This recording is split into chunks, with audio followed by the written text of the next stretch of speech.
The NASCAR Craftsman Truck Series returns to Martinsville Speedway for their last short track race of the season. For the next 2 hours, Virginia will be a battleground state for the core contenders in this year's championship chase. Carl Edwards is currently 173 points behind in the polls, and though he may be the people's choice, he's got a lot of catching up to do. Wisconsin's Ted Musgrave is a no-nonsense candidate with a winning attitude and a dedicated team of advisors. Dennis Setzer is second in the standings right now, but he is the king of short tracks. If he's going to make up any ground, he'd better do it today.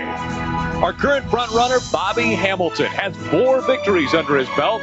The race is his to lose, but 4 very important tests remain, and those races will determine the candidate who wins this November contest.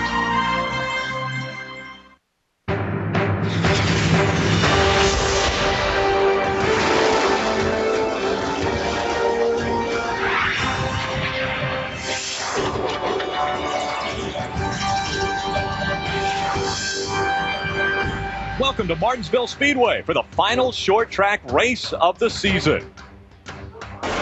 Speed Channel's coverage of the NASCAR Craftsman Truck Series pre-race show is presented by Craftsman. A crisp fall day in Martinsville, Virginia. The temp won't get above 55 degrees today as the clouds are expected to hang around all day. With 4 races remaining in the season, Bobby Hamilton is continuing to better his odds of becoming the 7th different champion in the Truck Series.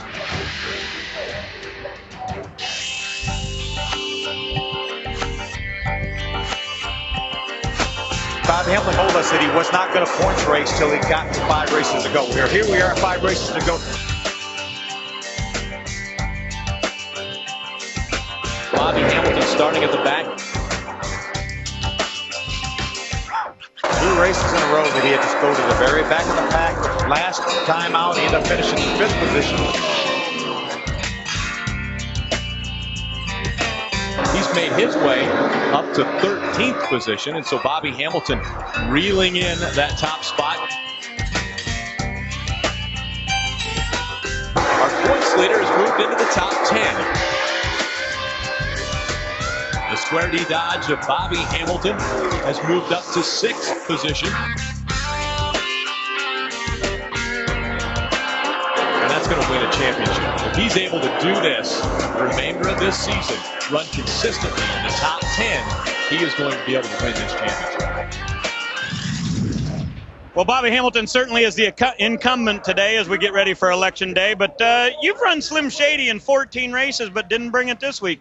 You afraid you're going to get your fenders beat around today or what? No, I mean, we tear that thing up every week. He just wanted to save it for Phoenix for some reason because it's such a short turnaround when we get back. The trucks have to leave Sunday night, and we didn't have it a week off in case we was to tear it up real bad. And everybody knows this is a place where you can tear stuff up. You have done really well on these days when we rained out and started up front, and you had top 5s in all of those, but this is a brand new racetrack. What are we going to see today? I mean, it's going to be a good race. The thing is, the competition's a lot tighter. There are some guys that might not be completely happy with their stuff, and the place has got so much grip and it's so forgiving that they're going to run good too. So it's going to be hard to pass here. Well, we have a late addition to the voting ballot. Todd Bodine didn't start racing until the middle of the season, but he's been awfully tough.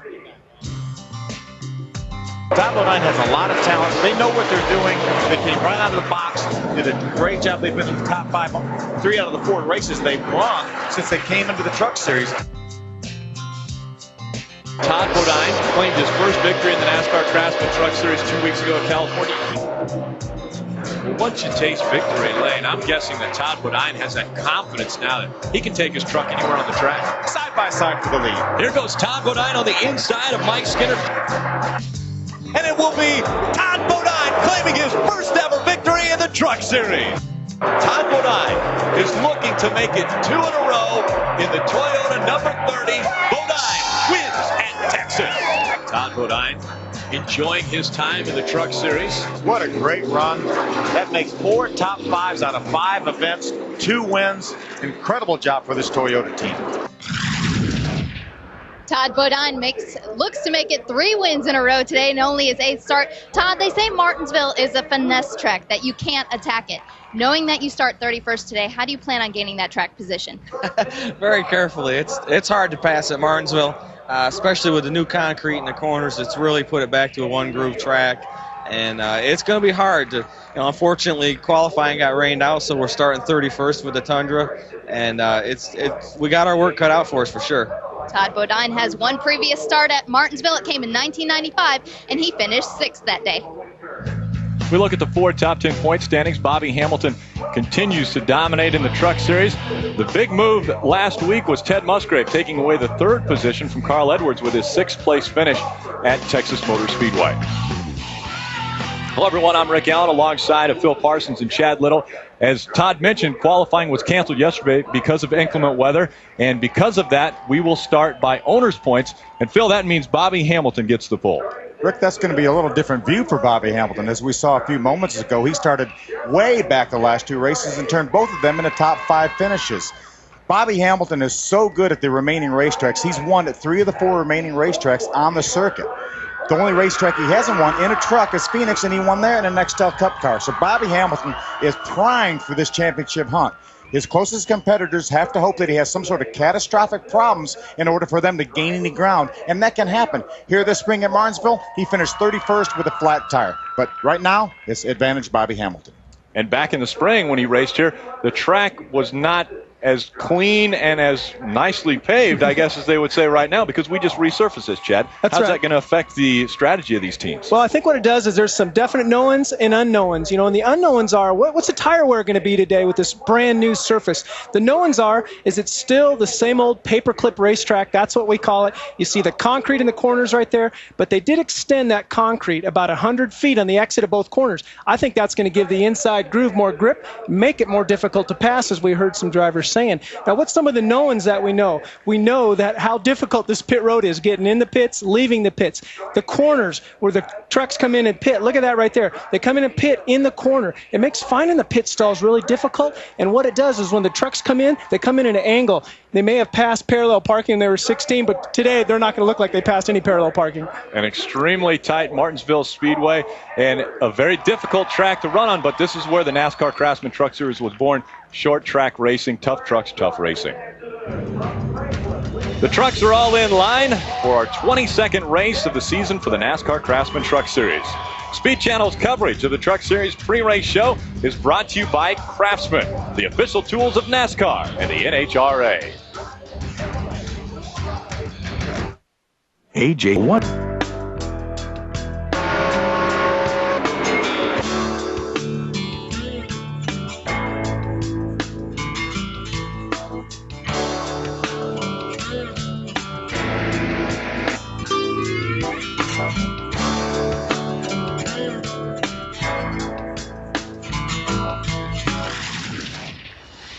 We have 4 title contenders with 4 races to go in the championship chase. History shows only twice has our eventual champion come from a deficit. A year ago with Travis Quaffle, in 1999, Jack Sprague came from 125 points back.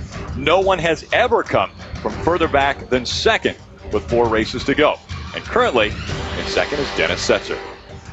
Well, Rick, one of the places I think you'll have a good shot at trying to make up some points is right here at Martinsville. 2 career victories, and one came from all the way back in 33rd. But today you get to start second, so it should be easy. Well, I don't know about easy. It'd be hard to come from the back today. These things are so equal here. This new surface has just got a lot of grip for everybody.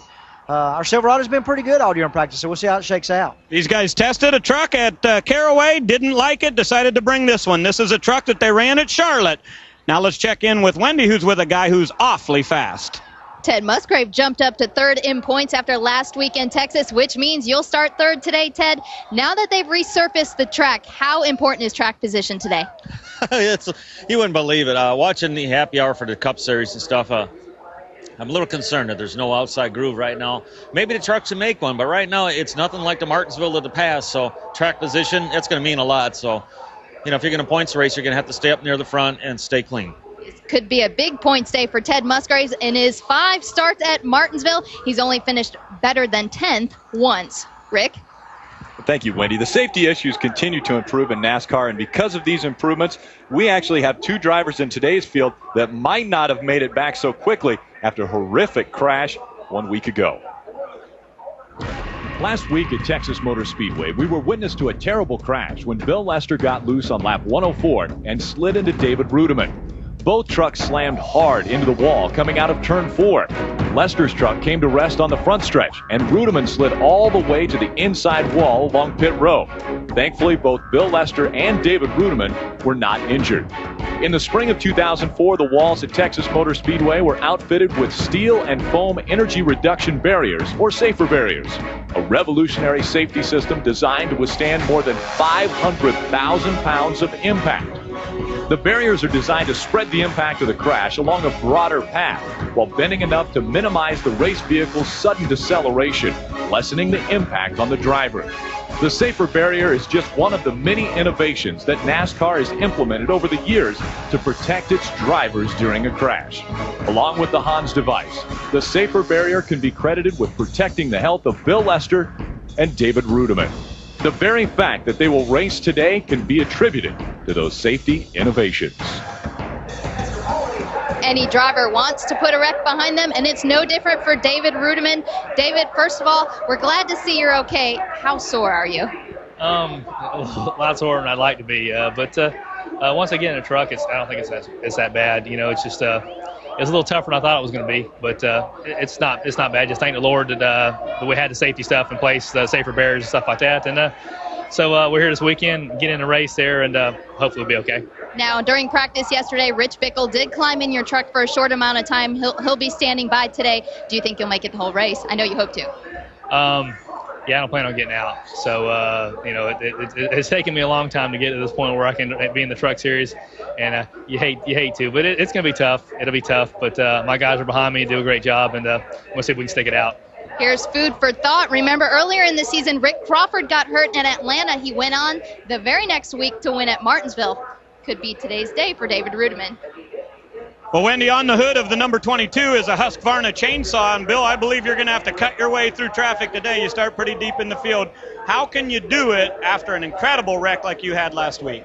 We can do it. I have faith in this Bill Davis racing team. I'm glad we have Husqvarna on the truck this week. But, I'm just glad to be here. People have told me that based on that hit that I took last week, it reminded them a lot of the Tony Roper hit, and unfortunately I didn't see it, and maybe it's a good thing that I didn't, but the fact of the matter is I really commend NASCAR for everything that they've done with regard to safety, and Bill Davis Racing, the guys putting this truck together, and for the Hans device, and for Texas Motor Speedway for that soft wall. Well, I speak for everybody from our group. Sure glad to see you back here. Good luck today. That is Bill Lester in the number 22 truck, and today he will start in 24th. Rick? Bill Lester, David Rudiman, very happy that the safer barriers have been installed at most of the tracks in NASCAR, and they've been installed here at Martinsville Speedway as well. And this is a new improvement as well as the resurfacing of the track. Drivers are getting anxious to climb into their trucks to get underway with a 20-second race for the NASCAR Craftsman Truck Series. We'll be back with more after this. 200 on Speed Channel. Now we go down to pre-race activities with the invocation and national anthem. Ladies and gentlemen, please rise and remove your hats. Remain standing as we have our invocation and our national anthem. Leading us in the invocation today is John Fox of Raceway Ministries. Our Father, we thank you for the privilege of living in this great nation. And I pray that as the men and women of our military give themselves to keep us free, that we as citizens will use our freedom to ensure the greatness of our nation. And I pray that as these race teams compete on the track and in the pits, that you will bless their efforts with a fun and safe race for all. In Jesus' name, amen. Presenting colors today, the 2nd 116th Infantry National Guard from Lynchburg, Virginia, and our national anthem.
electricity builds. The crowd all bundled up in Martinsville, Virginia. Racing is moments away from Martinsville Speedway.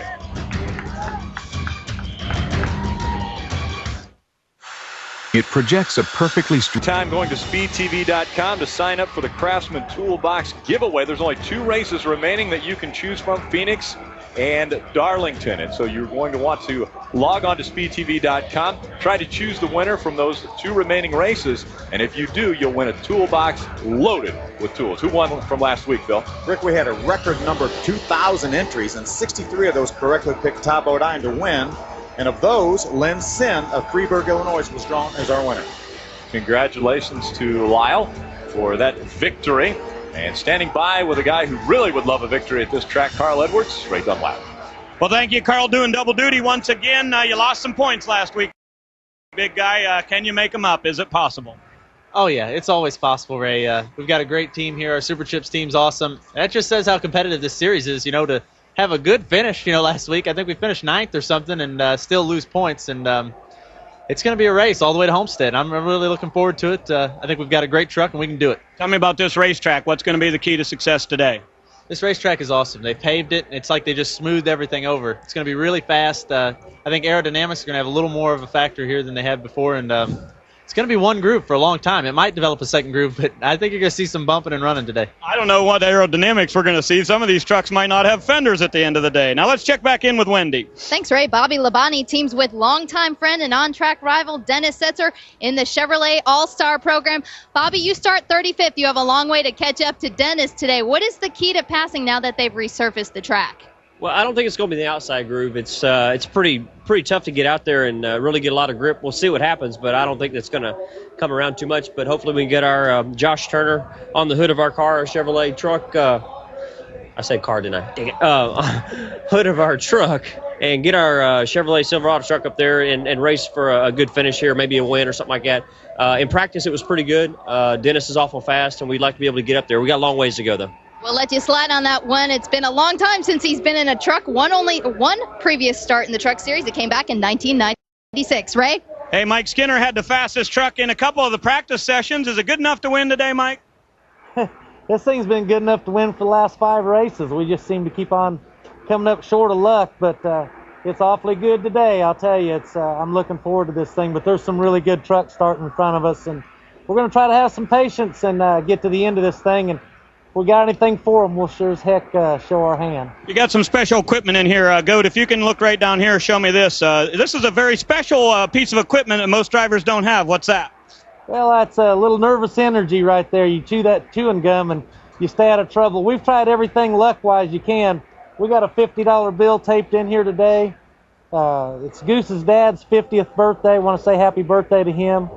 And we got green going on. We've done everything anti-superstitious today. All right, let's hope their luck changes today. Wendy, who you with? I'm trying to get in with Jamie Mack, but crew chief Trip Bruce is trying to connect his water hose. And it looks like they're doing some last-minute adjustments to his water hose. Let's check in with Rick. Well, thanks, Wendy. And we do have 8 drivers that are doing double duty today. Travis Quapple, Jimmy McMurray, Labonte, Edwards, Hamilton Jr., Chad Chaffin, Todd Bodine, and Ken Schrader all doing double duty today. Let's go down trackside for today's command. And now, for the most famous words in all of sports, your Grand Marshal, Jerry Bean. Drivers, start your engines.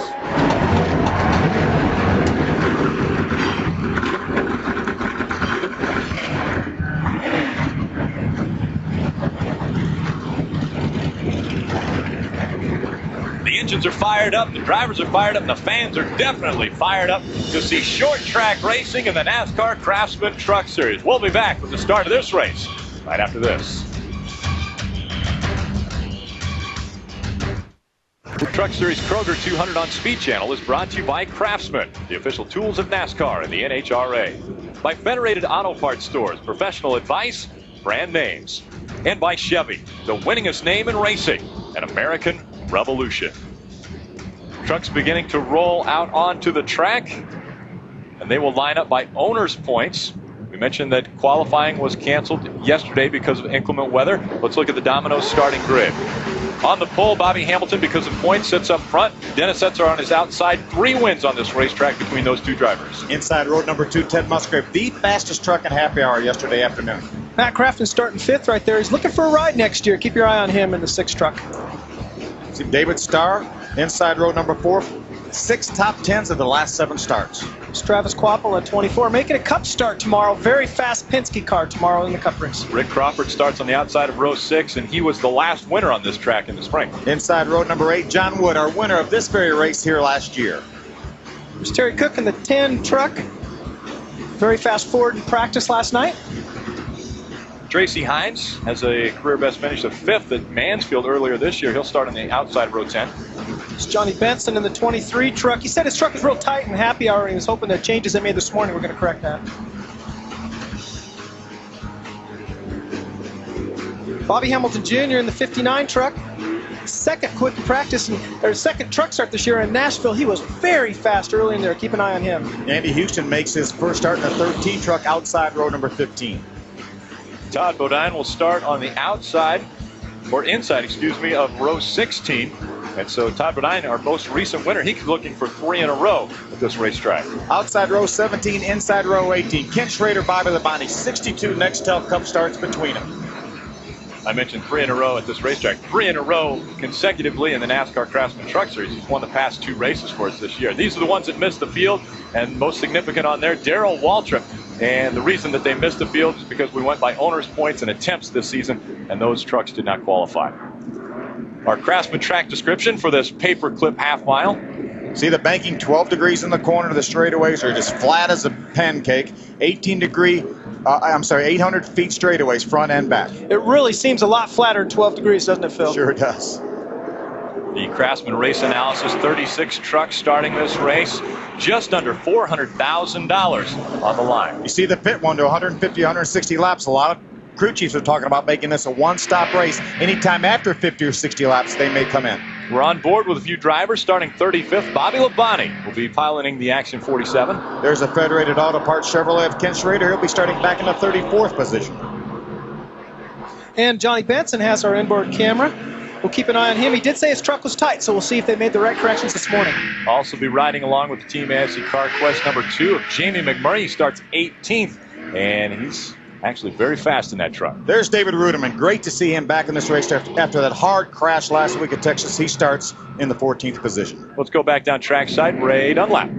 Well, thank you, Rick. I expect to see at least 10 cautions today. In the race in the spring, we had 83 laps of caution. Now, Phil was right. A lot of guys might come in early. But if you come in at lap 70, what do you do if the caution comes out again at 110? Do you stay out or do you come in? I don't want to be the leader in today's race because whatever he does, everybody else is going to do something different. Wendy? To follow up on race thought, track position is really crucial today since the track has been repaved. Most of the drivers say it will be one group. We will see single file racing. What that means for drivers like Jamie McMurray and Todd Bodine, who start in the back, they can only run as fast as the guys in front of him. They'll have to be patient and wait for another driver to slide in order to get by. Pace truck is down pit road. Bobby Hamilton, Dennis Setzer, 1 and 2 in the points. Come to the green flag, and we're underway with the Kroger 200. This could be a very, very big first lap. Danny Gill, crew chief for Dennis Setzer, said we would love to lead that first lap. If we can keep Bobby Hamilton from leading, that's a 10-point swing. 5 points we get, 5 points he doesn't get. Guess Bobby what, Phil? It's not going to happen. It was a good plan. It's a great plan. It's not going to happen. Hamilton leading the first lap, and they begin to fall into single file. Remember, all the drivers have told us there's really not an outside groove left yet. Right now, Dennis Setzer's on the outside. He would love to get down on the inside of the racetrack. Right now, Matt Kraft in the 6th truck on his inside. Carl Edwards going to try to pull and plug in that hole also. This track is so tight, it really requires the drivers to use a lot of finesse. And what I mean by that is rhythm. Get off the gas at the right time. Use the brake the right amount in each corner. Really find that rhythm. The sooner they're able to do that, the quicker their lap times become. Good shot out of Jamie McMurray's truck right there. Jamie was so good in this truck at Richmond. Almost won, finished second to his teammate Ted Musgrave. Looks to have another great run today. Side-by-side racing, Jamie McMurray on the inside, Chase Montgomery in the 8 on the outside of him, and you're kind of hung out to dry when you're in the outside line. Yeah, but that's what's going to get us a second groove in. All these trucks that are being forced to the outside, that's what's going to put rubber down to try to make this a raceable 2-groove racetrack.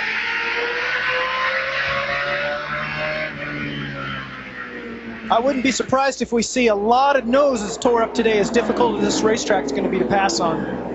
Travis Quaffle looking on the inside of Jack Sprague. He tucks in behind him, holds on to the 11th spot. A little bit of damage to the right front corner already of Jack Sprague. Everyone fighting to get to the bottom of the racetrack. A lot of times they make some contact. You get a lot of chain reactions here where somebody slows down and the guy behind him slows down, the next guy can't. They run into each other front back. You see the damage to the right front corner of Jack Sprague's truck. Just like on the freeway at 5 o'clock, you got to anticipate what's going on. We have a spin down in turns 3 and 4. Problems buckling up down in 3 and 4. Terry Cook in the Power Stroke Diesel number 10 getting spun around. He gets it going again, and our first caution comes out of the day. No contact with the wall. No contact. Saw some damage to the left rear corner of Terry's truck. It's got a flat left front right now. Tire. You see the balance dragging the racetrack. See if we can take a look at what happened to Terry Cook. See the 21 truck on the inside. Hank Parker Jr. makes some contact with Terry Cook. Terry tries to get to the bottom of the racetrack. Hank had his nose stuck up in there. There's the contact from Hank Parker Jr. Around he goes. Great job by Shane Meal avoiding Terry Cook as he spun around. That is the most common form of an accident you'll see at Martinsville. That is the guy underneath has his nose up past the axle, and the car on the inside starts to turn down. As you see Terry turning down right there in front of Hank Parker, and it just spins the guy out on the outside. Tough trucks, tough racing in the NASCAR Craftsman Truck Series. And again, this is the final short track race of the season for the NASCAR Craftsman Truck Series. We'll be back with more green flag laps after this. Green flag racing since the caution. Ted Musgrave takes over the top spot from Bobby Hamilton. You see right there, Bobby Hamilton has been pushed out into the outside groove. It's going to open up that inside for Matt Crafton to go. And then right behind him, I mean, the trucks will just follow each other. The outside groove just doesn't have the grip that the inside does. Bobby wants to be very careful now. He doesn't want to crowd that truck on the inside and let them bounce up into him. You can see a lot of times here, trucks will hit that curb on the inside of the racetrack and then bounce into the truck on the outside, causing them to spin out then. Bobby's giving them a lot of room. We saw that with Carl Edwards in his first race here. He did it twice to other drivers.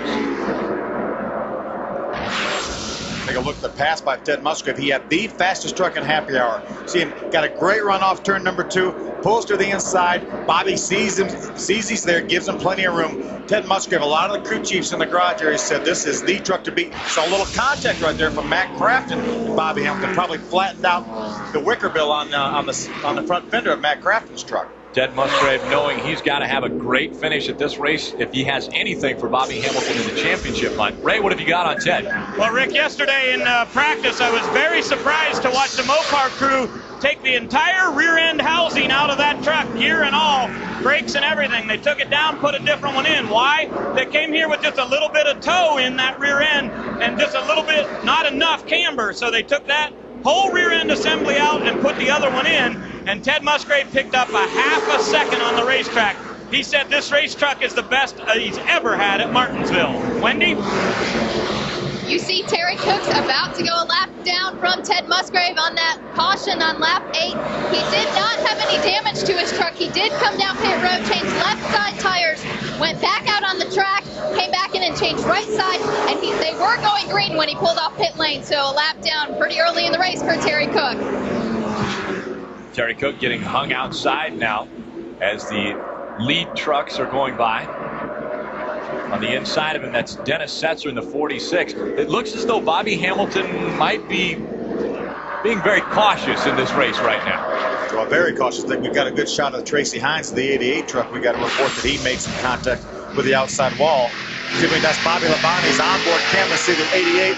He did make some pretty serious contact with the outside wall. That's actually Andy Houston, a 13 truck. It was not the 88 truck, both sponsored by Menards. So it was Andy Houston that made contact with the outside wall, not Tracy Hines. Ted Musgrave continuing to dominate around this track. And Phil, you mentioned he was fastest in happy hour. And a lot of the other drivers were saying, well, the one is kind of in a zone by himself. Well, he has already run a lap under 20 seconds flat, and that's faster than the old track record here at Martinsville. That's how good this surface is right now, and that's how good Ted Musgrave is. Speaking of good, Mike Skinner makes the pass on Steve Park. A very good move by the number 5 Tundra. Yeah, we heard Mike Skinner say in the pre-race how good his truck was, and then he anticipated once he got around most of the traffic being able to fight for the win. See Jack Sprague, the 16 Chevy Silverado on the inside to make a move around Chad Chaff and the Dickies Dodge on the outside. Little bumping. You're going to see a lot of that here at Martinsville. I was going to say, we could say bumping on about every shot that you see. If we could see the entire field with one camera shot, I'll guarantee you we would see bumping every single lap around this racetrack. Following or getting into nose-to-tail formation again. And we mentioned earlier, because of the resurfacing of this track, there's a lot of grip, and it really lends itself to run the low line around this track, and it takes away the upper line. Chad Chaffin running on that low line. Wendy? Chad Chaffin has come over the radio and said he's had to wait to get on the throttle. He started 6th, has fallen back to 10th. Now, they did tell me at the beginning of the day that they aren't points racing, but they need to gain points. So whatever that means from crew chief Kip McCourt, they're trying to get that 5th place points position. They're only 27 points out of 5th.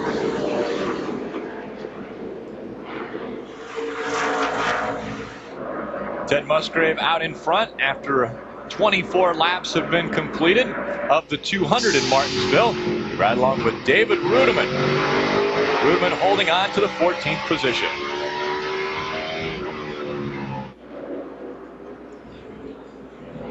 So 07 of Sean Murphy spun out down in the middle of turns 3 and 4. See Ted Musgrave taking evasive action going around the outside of him. Yeah, there was some contact right there. Turned the 07 around. Terry Cook will be the recipient of the free pass, so he will be able to overcome that pit stop because of that spin earlier and get back on the lead lap. He's going to have horrible track position, but he's going to be back on the lead lap. Back on the lap. Let's take a look at what happened real quick.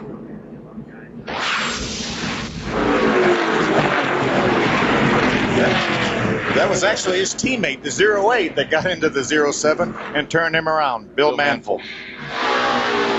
And so we're under caution number 2 at Martinsville Speedway. And Schrader able to go on the inside of that accident. We'll be back with more after this. Why turn off the engine when you can... Happened yesterday's practice. Tune into Speed Channel following today's truck race to find out if he can put his Ferrari on the pole. He's trying to win at home, at his home track, for the final race of the season. Todd Bodine on pit road. Leaving the pits. Todd made a couple pit stops on this caution flag. 59 of Bobby Hamilton Jr. came in. Shane Meal and Brandon Wyeth all came in on that caution flag. Green flag flies. We're back to racing. Ted Musgrave holds on to the top spot.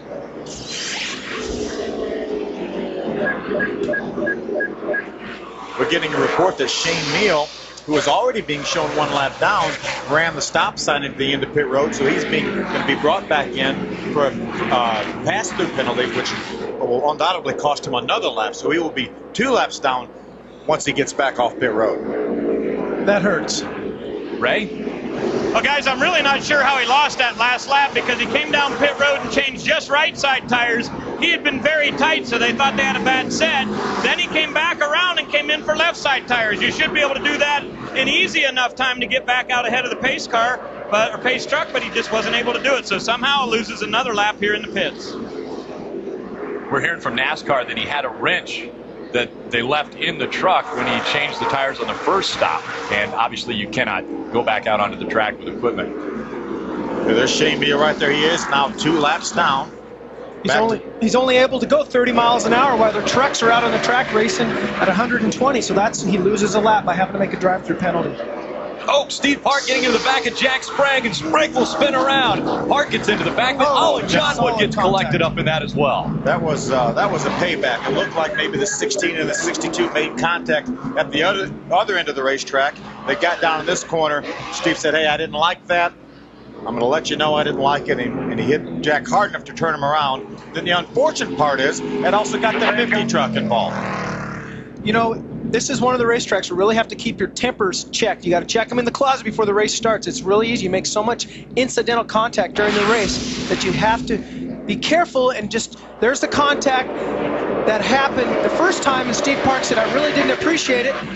Driving down into the corner, he gets set, so we'll probably call this maybe a little bit of payback. Well, obviously something had happened that Jack Sprague did to Steve Park, because Steve Park was banging on the door of Jack Sprague coming down the straightaway and then got in behind him to spin him around in the corner. Another view of it right there. There's the contact, and around goes Jack. And here comes the 50 truck. John Wood, an innocent bystander, is going to make some contact right there with Jack Sprague. Sprague also backed into the 18 of Chad Chaffin. So a few trucks involved in this, the third caution of the day at Martinsville.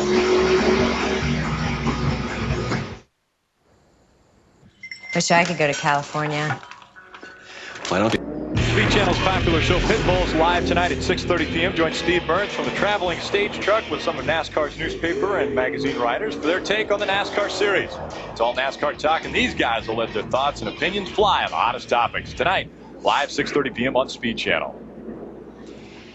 The Orleans 62 Dodge penalized for rough driving by NASCAR, and so they're holding him in the pits right now, and he is suffering that penalty of rough driving. We'll be back with more from Martinsville.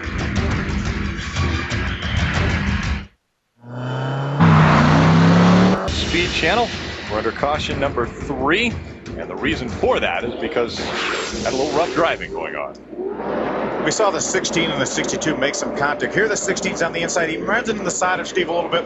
Then Steve got sideways, then made some more contact. Then they go down to the next corner. Steve did not appreciate the contact. He's going to make some contact with Jack Sprague. Here comes John Wood, innocent bystander, makes some contact. Looks like there's not a great deal of damage to John Wood's truck, so it may not have really hurt his effort. You know, and Steve ends up getting a one-lap penalty out of this. What we don't know is there any contact that happened before we saw that makes Steve a little bit more upset, but you've got to check your attitudes before this race starts, because this is a common element of today's race. Green flag flies. Ted Musgrave out in front.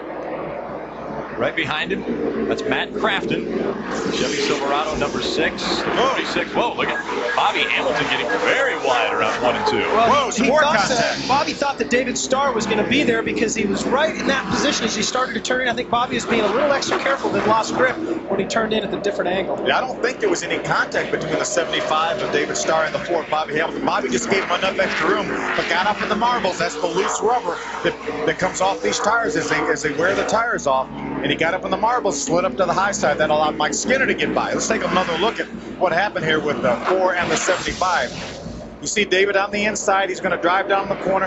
He does make a little contact. Just a little contact right there. That's what knocked Bobby up there. The 99 of Carl Edwards goes by. They make a little contact, and then the 5 of Mike Skinner. And Bobby says, okay, I'll get in behind Skinner right here. Just take it easy for a little bit. Just let me somewhere. Just let me somewhere where I don't have to run into somebody. Well, and Bobby, with his points lead coming into this race, has to drive extremely cautious. He has to look out for everyone. He's got to be the most defensive driver on the track. I think you're right, Rick. He can afford to be. A lot of times, you can't afford to be defensive in racing. You have to be really aggressive every single lap. Bobby's not in that situation. He's very fortunate to have the lead he has. And to maintain that lead, like Phil said in the open, he can't do anything stupid. He took a little look on the outside there down to 1 and 2 the last time, down at this end of the racetrack. You didn't get a whole lot of grip up there, but that group may come in the longer we run. Bobby tried it out, didn't see anything there. He pulled it back in behind the 5 of Mike Skinner. Jack Sprague involved earlier with the incident between himself and Steve Park. And Ray, what have you got on the damage to the 16? Well, damage is not any problem there, Rick. The big thing was I was surprised they didn't put tires on that. They came down here at lap 35, looked the tires over, raised the track bar 3 rounds for Jack. But here's part of the reason why no tires. All of these teams down here are saying we want to keep at least 1 set of tires for the last 25 laps. Why? What happens if somebody wrecks you and you get spun sideways and you got bad tires? You want to have 1 set left. So most of these guys say, don't put the tires on in the first 30 to 50 laps. Let's save them for 70 to 110. See Bobby finally working underneath. Go ahead, Wendy. The 62 of Steve Park did come in for that 1-lap penalty. We have a spin in turn 4. It is Steve Park in turn 4 getting spun around. And so Park sits while the field goes by before he can turn his truck around. I hate to say it, but Park is parked. I'm glad you hated to say that. Oh, you know what it's going to do? He couldn't get turned around. He's going to go down another lap right there. There's truck owner Brendan Gaughan right there. He's got so much damage to the right front corner. You see part of the sheet metal underneath the right front tire. That's why he couldn't get his truck turned around as quickly as he would have liked. 10-4's got the right front pretty good. Damage continues on the Orleans Dodge, number 62 of Steve Park. And so Steve Park spins around in turn 4. We'll be back after this. Did he want to pit this early? No, but his truck was not very good. Dennis said on the radio, I'm afraid to get hung out on a real long run here. I'm going to lose a lot of spots. So what are they doing? He was real loose. Down 2 rounds on the track bar, 2 rounds of wedge in. They get 4 tires and sets or pits on lap 50. Gives up the track position, but he wants to have that truck better. Another black flag for Steve Park. He ran the stop sign at the exit of pit road, and so they'll bring him back one more time. That'll be another lap penalty, so Steve will be 3 laps down. Steve, they're going to black flag us again here for front of pit road paddle sign. The NASCAR official using that paddle watches the pace truck on the track, tells them to go. If the truck hasn't got to that point yet, tells them to stop if the truck is very close. They'll work on the 62 truck. We had mentioned earlier the ducts that funnel air up into the brakes. Those were dangling down because of the damage that has been done to the front of the 62 truck. And so they continue to work on Steve Park's truck. He'll suffer the penalty, and we'll be back with more. These safety goggles not only protect your eyes, they help you see in the dark. The right tool for every project. Innovations for the good life. Craftsman. Speedway, Ted Musgrave continues to lead. Only been 2 leaders so far today.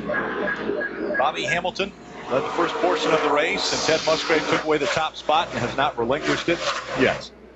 A number of these trucks have not pitted yet. The one of Ted Musgrave and all the trucks probably in the top, at least in the top 10. The trucks back behind those trucks have all made their pits, or at least their first pit stop already. So we've got a couple different pit strategies going on right now. And it seems like Martinsville always plays that outfield because the guys in the front, they don't want to pit yet. It's only been 55 laps, and probably 20 of those laps are under caution. Their tires are still good, so they want to stay out as long as they can. The guys in the back take advantage of the cautions. Good shot of Bobby Labonte right there. He's currently being shown in the top 10 in the 9th position. That's Bobby Hamilton Jr., the red truck right behind him. Bobby started way, way back because of the virtue of not having very many points with that truck. But he stayed on the racetrack. He's one of the trucks that stayed on the racetrack, and he's in the top 10.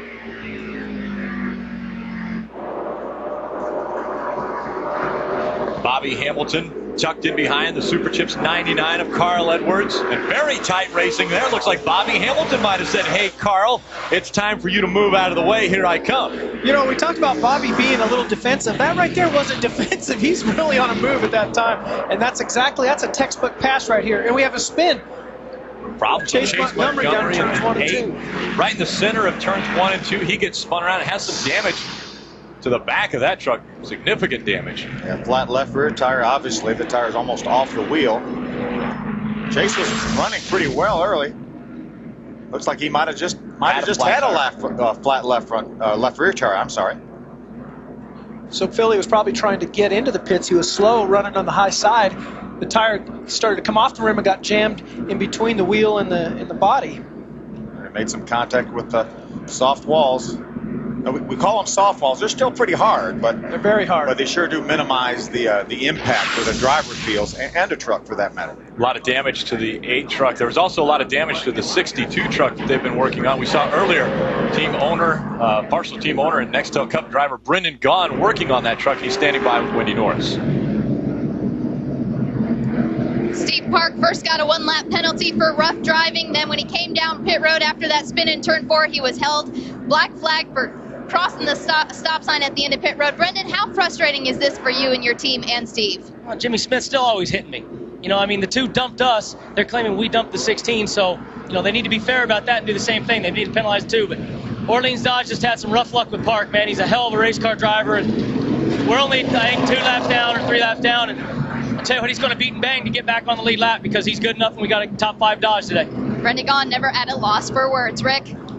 Well, Brendan Gaughan maybe still frustrated from almost a year ago at Homestead when one of Jimmy Smith's trucks, and it was not predetermined, but it was just an accident that took Brendan Gaughan out of contention for the championship, and that was at the final race of the season. So disappointed truck owner Brendan Gaughan. Here's what Brendan was talking about with Jamie McMurray in the 2 truck when Brendan got spun, and the penalty wasn't reciprocal to the 2 truck. Right here we see the Jamie driving in and getting in the back of Brendan and spinning him out.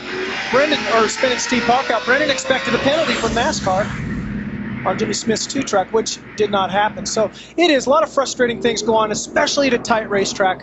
And Martinsville is the smallest racetrack that NASCAR races on. Jimmy McMurray bringing the Team ASE CarQuest Dodge in for, looks like a quick stop. You see the wrench they're putting right now, raising the track bar a little bit.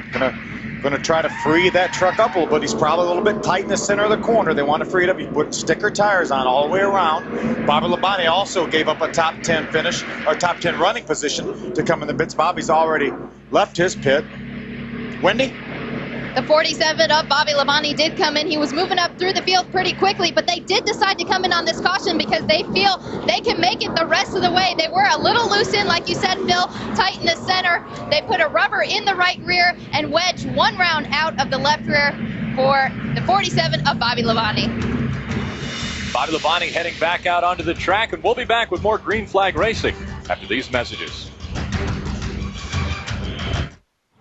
The restart of the Kroger 200. Ted Musgrave holding on to the top spot. Top 7 in this race so far have not pitted yet. Bobby Hamilton Jr., the 59 truck, is being shown in the 8th position. He is the first truck that has pitted, but he pitted way back on lap number 27. Side-by-side racing. Hank Parker Jr. on the inside of Rick Crawford, trying to take away 5th from Crawford. The Airbus 21 Toyota of Hank Parker Jr., the preferred line around this track right now. Rick's hanging in there pretty tough on the outside. I think the longer we go, the more trucks that are lapped, the more trucks running this high groove are going to give us an outside groove for some side-by-side racing. Rick's trying to hang in there right now on the outside and doing pretty well. I think you're right, Phil. The longer we go, the more that outside groove is going to come in, and NASCAR will blow the outside groove off as these marbles start to build up. Remember how good the outside groove was before they put the new surface down. And Rick Crawford cleaning up the outside groove as he runs out there. It didn't work this time, but it may work. If you get trucks continuing to run side by side, that groove's going to get better and better. Out of necessity, it'll have to. Another black flag being shown. Oh, and problems for David Starr in the 75, as well as Mike Skinner. I believe Mike had such a good truck, too. The luck continues to be bad for Mike Skinner. He said before the race that he's had great trucks each and every week, cannot get any good luck. A lot of damage to the 75 truck. Look at all the damage to the right side and the rear of that Spears Chevrolet. Here's a replay of what just happened with Skinner and David Starr. David drives, almost looks like David ran out of brakes or something like that, Chad, didn't it? It looked to me like the right front was either locked up or he had a brake problem because the smoke started well before the corner. Mike Skinner was a victim, just sitting out there, had nothing to do with it. He's on the inside of Johnny Benson, and he just drives down the corner. You see the smoke.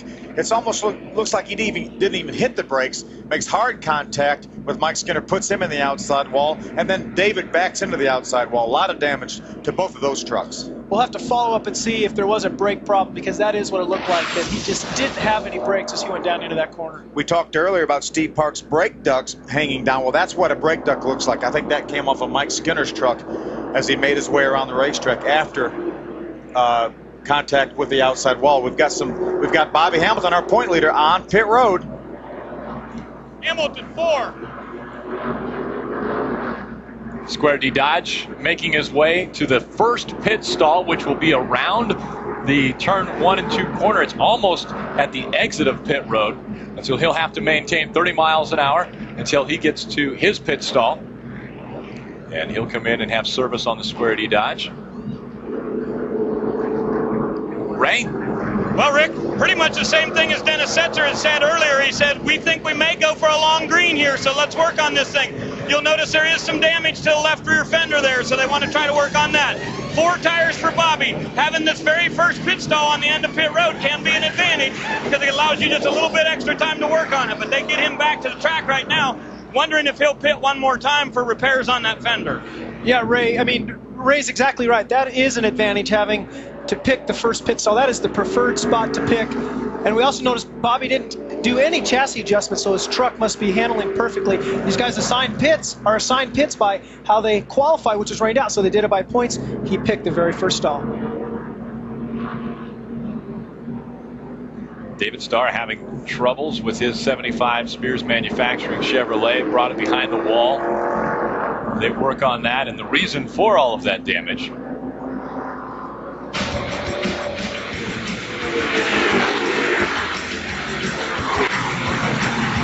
didn't look like he could slow it down. Mike Skinner being caught up. We'll be back with more racing in Martinsville.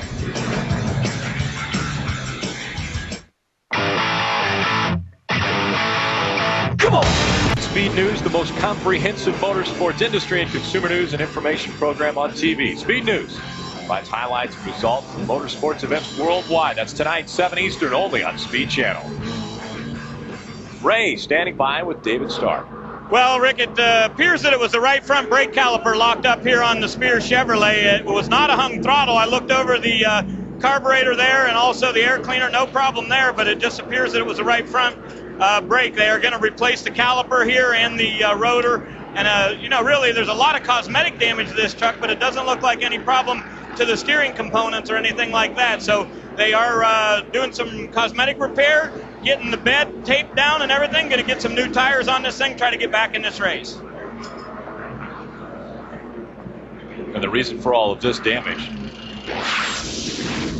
See the 75 drive down the corner. You see some smoke. It looked like the right front wheel locked up, and that may have been because of the bad caliper. And he made hard contact with Mike Skinner. Just turns Mike right into the outside wall. What a tough break for Mike Skinner. He had such a good truck. He was the fastest truck in the morning practice yesterday before their happy hour. And unfortunately, he's going to have a lot of damage. Phil, that's about as hard as hit as you'll see at Martinsville, too, right there with Skinner, and he didn't even know it was coming. There are 4 trucks that have not come in to pit on this race so far because Ted Musgrave, Matt Kraft, and Carl Edwards, and Hank Parker Jr. all have stayed out.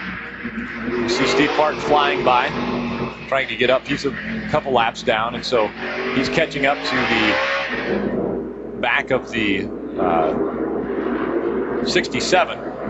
So he'll start on the inside lane. Ted Musgrave on the outside. The green flag flies. Lap 79 is what we're on of 200. We haven't made it to the halfway point.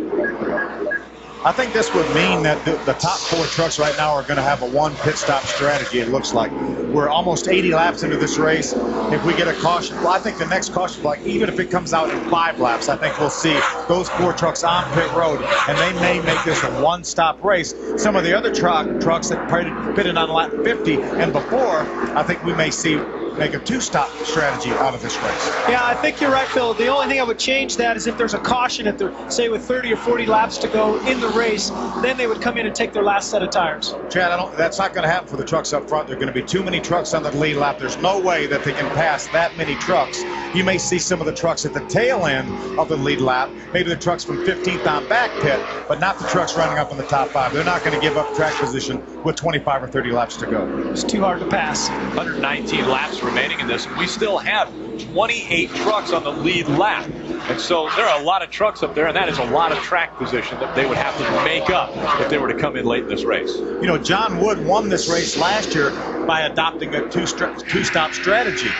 Dennis Setzer had a one-stop strategy. He did not pit. John Wood was able to pass him late in the race, but there are so many better trucks this year. The competition is so great this year that you're going to have a lot more trucks on the lead lap than we did last year, and I don't think it's going to happen. Last time we saw that view of the Team ASE CarQuest Dodge behind the 62 of Steve Park, he got a little help going around. Got a little help from his friends. Side-by-side racing for fourth place. Dennis Setzer, fresher tires, getting by the 21. Oh, and Hank Parker Jr. getting into the back of Dennis Setzer. That's a common theme we're seeing right now. When somebody passes somebody, we have to go back to the previous lap to see why that little reciprocation may have happened. But Dennis Setzer drives up into the fourth position. Now, he is one of the trucks that pitted. He pitted around lap 50, so he has fairly fresh tires right now, and he may... I think he's going to still be on a two-stop strategy. He would like to see a caution about lap 120, 130, something like that, to get his second set of tires. You know, a lot of times what I think goes on there is it's just a little payback. It's a little reminder. Oh, we have a wreck with Rick Crawford down in turns 1 and 2. He spun out, was up against the outside wall. Looks like his left front tire is flat. And the camber on the right front is way out of kilter right now. So he's got some good damage on that truck. A lot of damage to Rick Crawford's number 14, so it doesn't look like the supermarket sweep. And we don't have a caution. That is why Rick was wondering where in the world is the caution, but we don't have a caution flag out yet. This is for the lead right here. Matt Crampton on the inside of Ted Musgrave. I'm sure Ted Musgrave slowed down because he saw the wounded truck of Rick Crawford. Matt Crampton almost took advantage of that, drove to the inside, was not quite able to make the pass for the lead. You can't assume that a caution's going to come out. It all depends on whether there's debris on the track, whether there's a harm to the driver or the crews, and obviously NASCAR felt there wasn't a need for caution right there. Dennis Setzer trying to reel in the top three. Dennis Setzer with fresh tires. He's pitted most recently. Ray. Damage on the front of Rick Crawford's truck. You see the right front fender certainly with damage. Left front tire flat. These guys will go to work. Work on the left side here first to get that front tire off. The guys do. Tim Sanders changes the front. Jason Romsberg's on the rear. They put left side tires on it. But Crawford does not leave. They wanted to get that fender on the right side better. So Gator Morris, the jackman, he hammers on that thing as hard as he can, trying to beat that right front fender down. Left side tires on it only. Crawford on his way back to the racetrack. Dennis Setzer was able to pass the 99 to gain another position. He's up in the third. Let's see if we can see what happened to Rick Crawford. Here the trucks drive down in turn number 1. That's the 29 truck on the inside. Makes contact with Rick Crawford. Deborah Renshaw turns Rick around, going in the corner. See the flat left front tire right there. That's the separation between 1 and 2. Ted Musgrave leading. Behind him, Matt Crafton in the Chevy Silverado number 6. Dennis Setzer has fresher tires than either of the two trucks in front of him, and he's running consistently faster than those two trucks. He had the fastest lap on the racetrack the last 2 times by. That's what tires will do, but tires aren't necessarily the answer. Track position sometimes is a key on a little bull ring like this Martinsville racetrack. David Rudeman in the NTN Bearings, number 17, gutting it out. A very violent crash a week ago.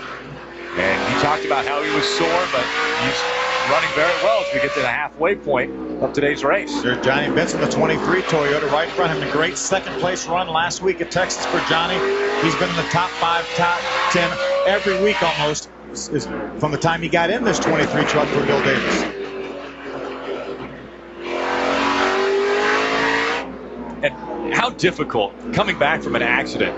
David Rudeman gets back into this truck after a very violent accident. How difficult is it that he's on a short track? There's a lot of work to be done by the driver. I talked to David over yesterday, and he said his chest was really sore. That was what hurt the most. So he said the difficult part is stopping in the corner. So I would say that when this race is over, he's going to be very sore, and that's why they have Rich Bickle, a very accomplished short track driver, standing by just in case he gets too sore.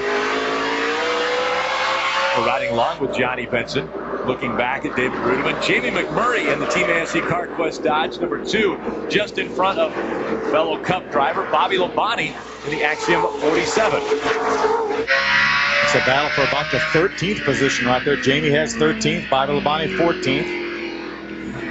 Terry Cook, the 10 truck, who we saw have some problems early on in the race, has rebounded well. He's being shown in the 15th position.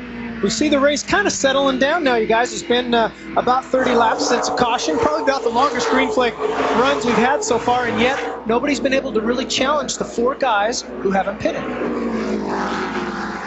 Short track racing, you expect to see damaged trucks. We've seen a lot of damage so far on a lot of different trucks in this race.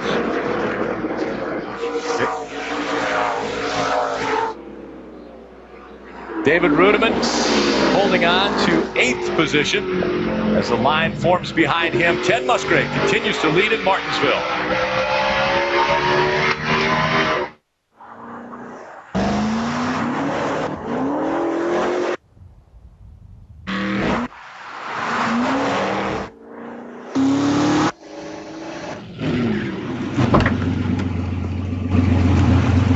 People who work on their feet. By Domino's Pizza, the official pizza of NASCAR. And by Toyota, choose any direction as long as it's moving forward.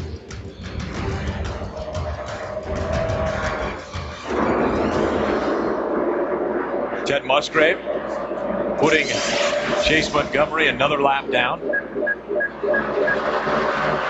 Nose to tail, Jamie McMurray in the Team ASC CarQuest Dodge. And coming up behind Bobby Labonte was Robert Huffman. And now smoke coming out of the 4. That's Bobby Hamilton with problems in the 4. That's your championship points leader. We had a chain reaction and he busted the radiator. That's exactly what Bobby Hamilton did not want to happen.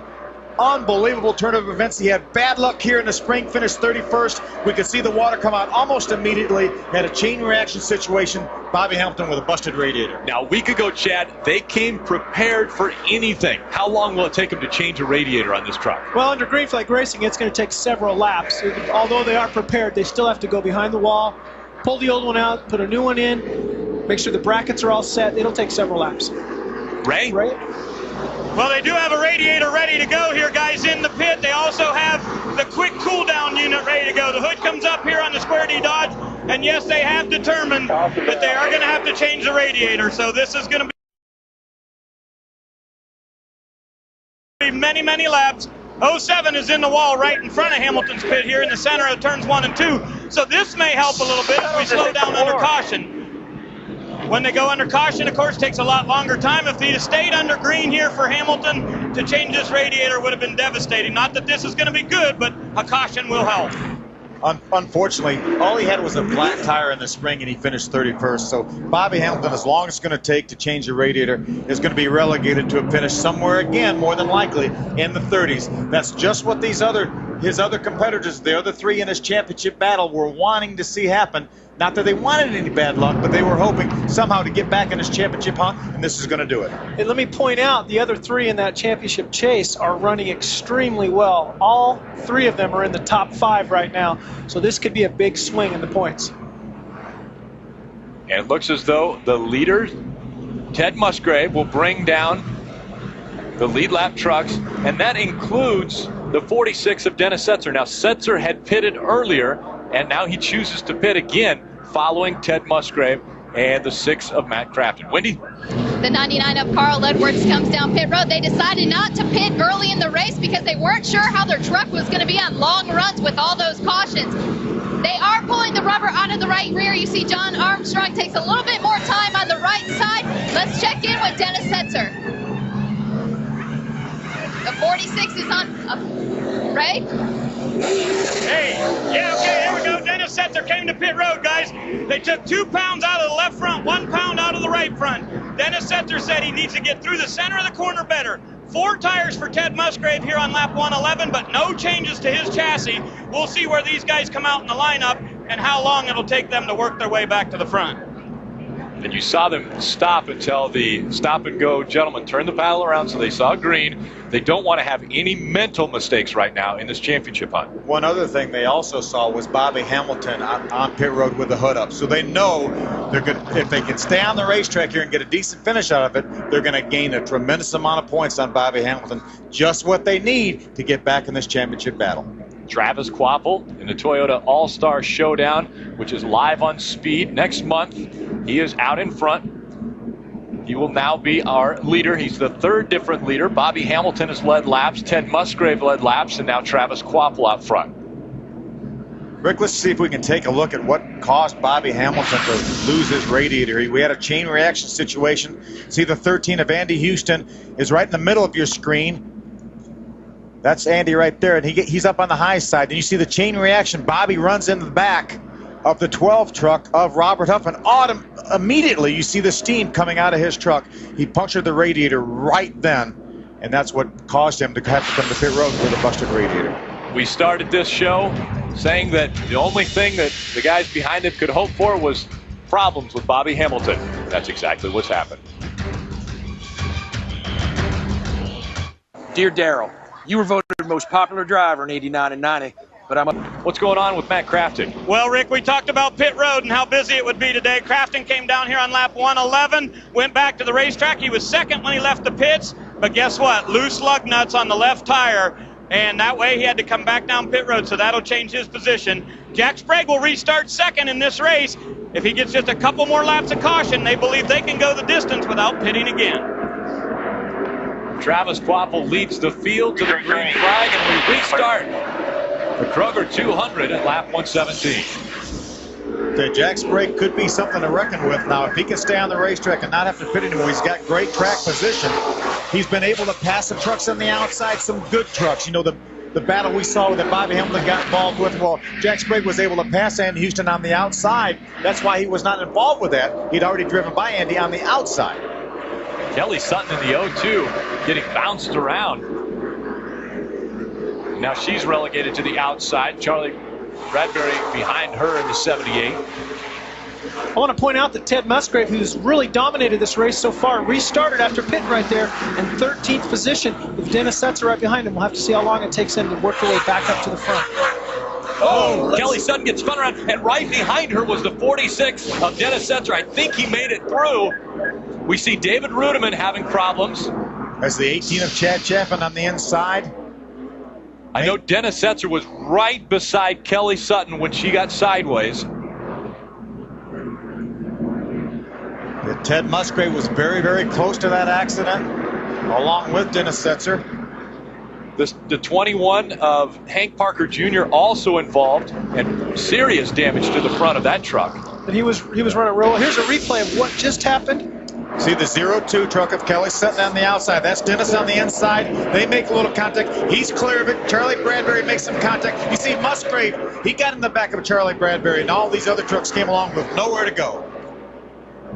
Started down in the middle of the turn, actually, with Kelly getting turned sideways. Bobby Jr. barely gets by in the 59 truck. Ted Musgrave gets in the back of Charlie Bradbury. We need to take a look at the front end of Ted Musgrave's truck to see how much damage he may have. Let's take a look from the onboard camera of David Rudiman. This is coming out of turn number 4. You can just see, Phil talked about at the start of the race, this is a chain reaction. When you're running this close together, the guy 4 or 5 back, there's nothing he can do. See Bradbury, the 78, gets in the back of Kelly. Right there, you see the quarter panel bow up. The 59 goes by, Bobby Jr. 99, Carl Edwards barely gets by. Now then they start spinning. Hank makes hard contact. David Rudiman, no place to go. Chad Chaffin, no place to go. Ted Musgrave gets by on the outside, but only after making contact with the 78 of Charlie Bradbury. Let's see if we can take a look at Ted Musgrave's truck to see if there's any damage. You see where it poked the grill in a little bit. I don't think it got back to the radiator. That's the critical part. If it didn't get in the radiator, I think he's going to be okay. And as he narrowly avoided radiator damage, Bobby Hamilton has been on pit road replacing his radiator while all this took place. We'll be back with more.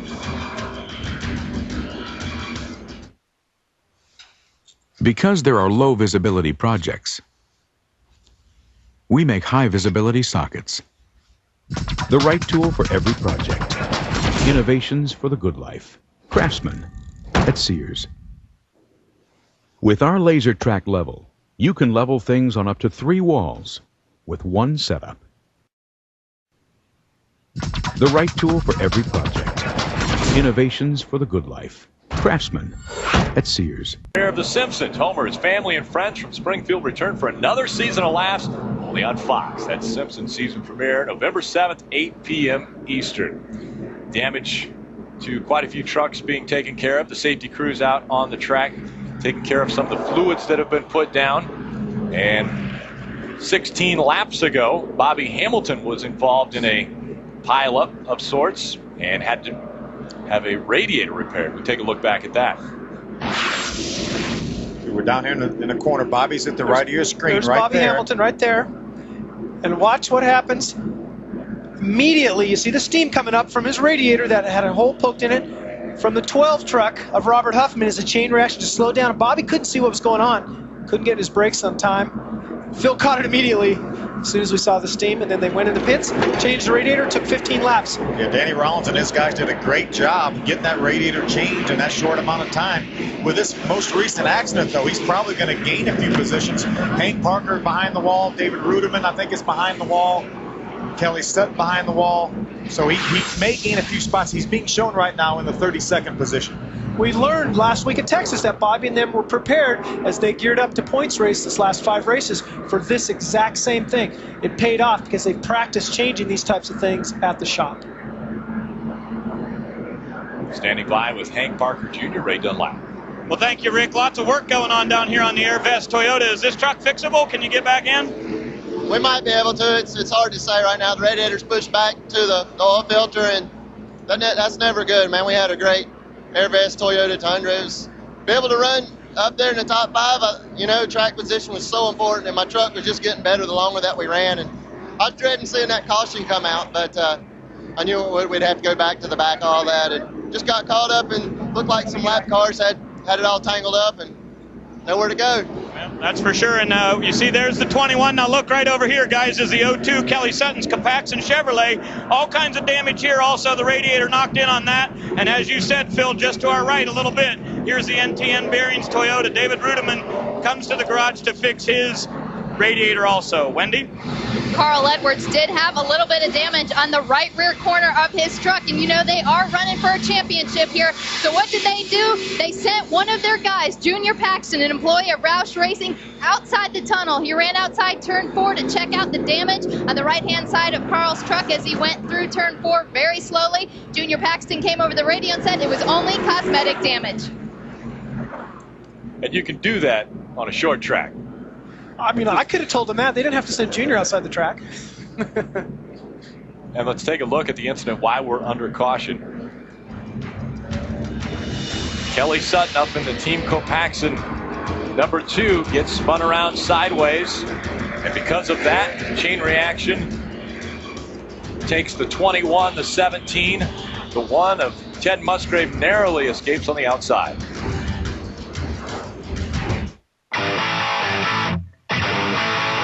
Come on! Now, you see the points as of now. Bobby Hamilton, 21 points in front of Dennis Setzer. Now, Dennis Setzer is currently being shown in 11th. He's been able to move up, so we could have a new leader at the end of this race, right? Well, Rick, Bobby Hamilton is right with Shane Meal on the same lap with him back there in 31st or 32nd position. But keep in mind, with Kelly Sutton in the garage, he very well may get that position. And look right ahead of Kelly Sutton will be Chad Chaffin on the racetrack. Now, Chad's truck is tore up, so watch for that teammate to help Bobby get one of those positions back. Then Hank Parker Jr., then David Ruderman. So a bunch of guys that are back here in the garage that are working on him. Hamilton believes he can get those spots away from him. So as we get ready to go back to green, Bobby will restart 32nd, but I think he's going to finish much better than that in this race today. Ray, you're exactly right, but the problem for Bobby Hamilton is Dennis Setzer is running 11th, and he's going to finish a lot better than that unless he has trouble. So he's going to gain probably another 50 points or something like that if he gets up battling for this win later on in this race. So we still could see even though Bobby Hamilton's going to gain a few positions, we still could see a point change here. Law of averages could go out the window because of Bobby Hamilton. He's had a lot of success in the last 4 races of the season. The average finish is the number to look at. 5.9 average finishing position for Bobby Hamilton in relation to the other series championship contenders. As we mentioned earlier, Bobby has won on 2 of the remaining 3 racetracks once we leave here at Martinsville. And the one he hasn't, Phoenix, is won an Nextel Cup race. So he knows how to get around all of those racetracks. This championship is not over yet. It's just getting better. Martinsville was one of the races that all the drivers collectively were worried about because things just happened that are entirely out of the drivers and team's control, and we saw it happen with Bobby Hamilton. Randy Kaiser brings the pace truck down pit road, leaving the duties of pacing the field to the 24 of Travis Quapple. So Quapple comes around turn 4, the green flag flies, and we're back to racing in Martinsville. Now, as we get more and more lapped cars, trucks, it becomes real difficult for the guys on the outside who are the lead lap trucks to get around them before they get in turn 1 and 2. But what that does is it really gives the leader in second place a good advantage on restarts. I think now we're 133 laps into this race, Chad. I don't think any of these leaders are going to make another pit stop. I think they've said, okay, this is what we've got. This is the strategy we're going to use. Now it's up to people like Dennis Setzer and Ted Musgrave that were so strong early. It's up to them to catch us. Take advantage of their new tires. Nose to tail, Travis Kvapil in front of Rick Crawford. Now Crawford is actually 3 laps down to the leader, Travis Kvapil, but he's racing him right now for trying to get back one of those positions. Wendy, what's happening with Travis Kvapil? Travis is one of the trucks that has the oldest tires on his truck. Remember, he pitted on lap 50. His crew chief, Eric Phillips, their setups for this track were close to IRP and Loudon. And remember, Travis Kvapil won at Loudon. They were excited about coming back to a short track because they feel their short track program is much better at the end of the season. Travis also tested Caraway on Monday for this track, so a lot of seat time for Travis Kvapil at these short tracks. His best finish here is second, and that came in 2001. The only thing he said about his truck is that it has too much forward bite, but they were afraid to pit again. So old tires on Travis Kvapil's truck. We'll see how long it lasts. It's odd to hear a driver say I have too much forward bite. Usually that's the thing that they're screaming about. What that means is their truck is loose coming off the corner. Forward bite is basically bite that helps get that left rear planted into the ground and drive the truck off straight. Kvapil now able to put some distance between himself and the 14 of Rick Crawford. So Jamie McMurray, the 2 truck, drives to the inside of Ken Schrader. Nextel Cup drivers side by side racing for position. Bobby Labonte, another Nextel Cup driver. 3 Nextel Cup drivers right in that little pack right there. McMurray, Labonte, and Schrader. And John Wood in the 50 truck also. Just in front of them, Johnny Benson in 3rd position. So that's the mark that they are all trying to achieve. Guess who's right behind that 52 truck of Schrader? Dennis Setzer. Could take over the points lead today if he's able to move past. Probably 5 more trucks will give him the points lead over Bobby Hamilton, unless Bobby Hamilton's able to get past some of the other trucks that are off the track. The important thing to remember right now is Dennis Setzer restarted that race behind Ted Musgrave. Even before that accident on the front stretch with Kelly Sutton, he was able to get by Ted Musgrave and get in front of him. Right now, there's about 4 or 5 trucks between himself and Ted Musgrave. So Dennis Setzer, who really watched Ted Musgrave dominate the early part of the race, now is in the catbird seat. He is, Phil. Not only that, now remember, he's got on fresher tires than all these guys that he's racing with in front of him right now. You see it's Kenny Schrader. We're looking on from Kenny Schrader's onboard back to Dennis. Dennis's tires are a little bit fresher, so that's going to help him. Doesn't make it a sure thing, but it's going to help him a little bit. But all the drivers and teams were raving about this tire that Goodyear brought. They were running some of their fastest laps in practice yesterday with 60, 70, 80 laps on their tires. The tires are not falling off anymore. Which works against him. Which works against Dennis Setzer and works for Travis Kvapil and Jack Spray, the guys up front right now. Dennis Setzer's mind obviously is on running well at this race, but in the big picture, he wants to win this championship. And the last time Dennis Setzer was out in front of the points race was 8 races ago. That's how long Bobby Hamilton's been on top. You know, I wanted to point out something really quick here. You see how Schrader just move over and let Dennis go? I think that he actually did that, and that's a really classy move right there. Schrader knows that Dennis is in a points race. Kenny's not. He just runs a few races a year. So what's he do? Dennis is running good. Instead of holding him up and really challenging him for position, he just moves over and lets him go. It's really a classy thing to do. Well, that's what we've come to expect from Ken Schrader, one of the classiest guys on the racetrack. There's a great battle right there for 3rd. Jamie Murray, the 2 truck on the inside of the Toyota of Johnny Benson. Bobby Labonte is going to follow him through. A lot of Nextel Cup experience right there. And again, here comes John Wood.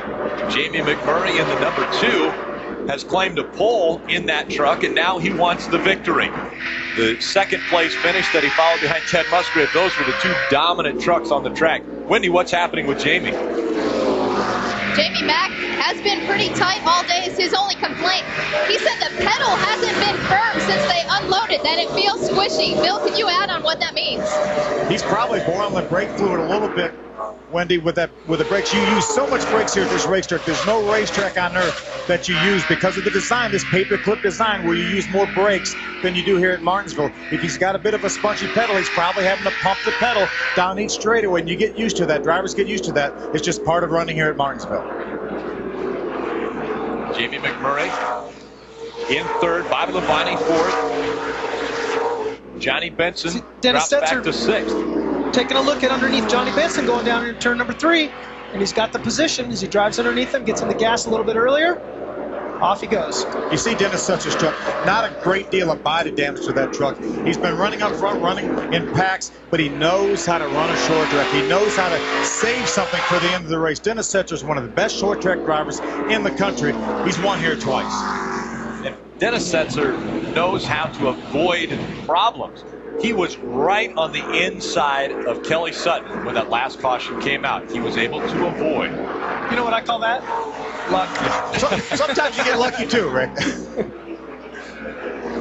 Well, you need a little luck if you want to win a championship. Absolutely. And so if Dennis Setzer can have a little luck, he can definitely reel in Bobby Hamilton with 3 races to go in this season. He moves in on John Wood. We're inside of 50 laps to go right now. He doesn't want to take too much time getting by these trucks after he catches them. Now, John Wood may not, he's racing for position. He races all these races. He may not move over for Dennis Setzer like Kenny Schrader did. That's a fight for 5th position right there, so Dennis Setzer's got himself up to a top 5. John Wood has won this race before, and Dennis Setzer right behind him. Ray, what's happening with Setzer?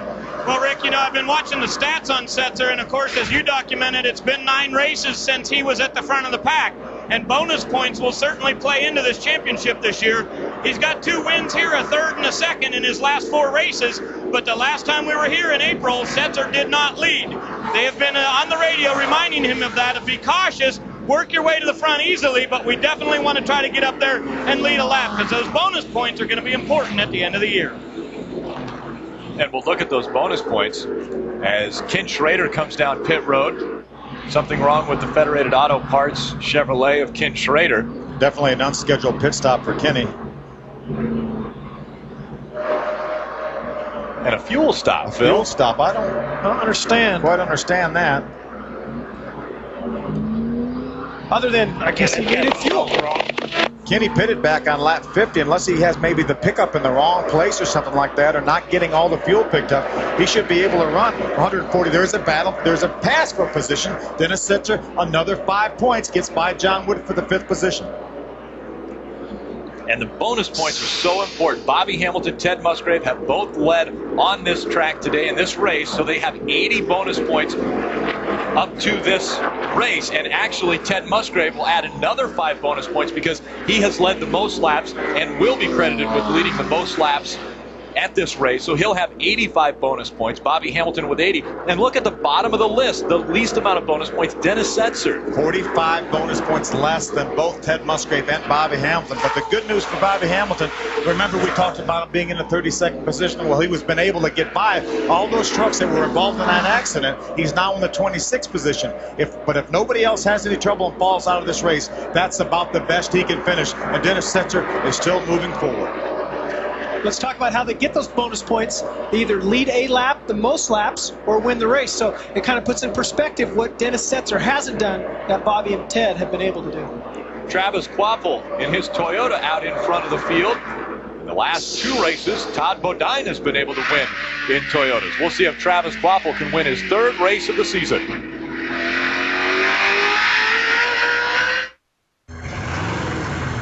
When we forged the frame rails of the new Ford Super Duty with thicker gauge steel than any other pickup, we gave it more payload than any other pickup. 5,800 pounds. Coverage of the NASCAR Craftsman Truck Series Kroger 200 on Speed Channels brought to you by Craftsman, the official tools of NASCAR and the NHRA. And by the next Ford Super Duty. Tougher, smarter, stronger. Travis Quappel continuing to lead. He's been out in front for 55 laps. Bobby Hamilton, more problems for Bobby Hamilton. Looks like he has a flat right front tire as he makes his way to pit road. Bobby Hamilton had made his way up to 26th position. That will cost him another position. Shane Meal, who was on the same lap with Bobby Hamilton, is able to get by him, so Bobby will lose another position. Body damage on the 14, rubbing against the right front tire. Smoke coming out there, so they'll probably have to come down and fix that before he blows the right front tire. Yeah, or NASCAR will throw him the black flag. That's rubbing a little too hard. Rick's right now 3 laps down. That's our third place truck right behind him. Jimmy McMurray, the 2 truck. Great shot right there. You can see the abuse that the brakes are getting. And we documented from his wreck earlier, he probably is not getting the airflow to him that he needs to. Got a great battle for third right there. There's Jamie McMurray, Bobby Labonte right behind him. There's the battle for the leads tightening up, Rick. Travis Quaffle in the 24, Jack Sprague in the 16, Ray.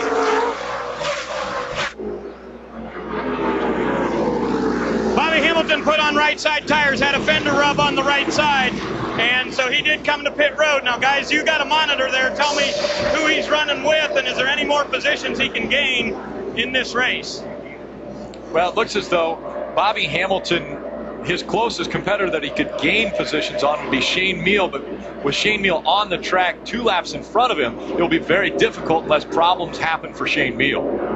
Yeah, Bobby's going to finish in the 27th position unless somebody else has enough trouble to have to come to pit road.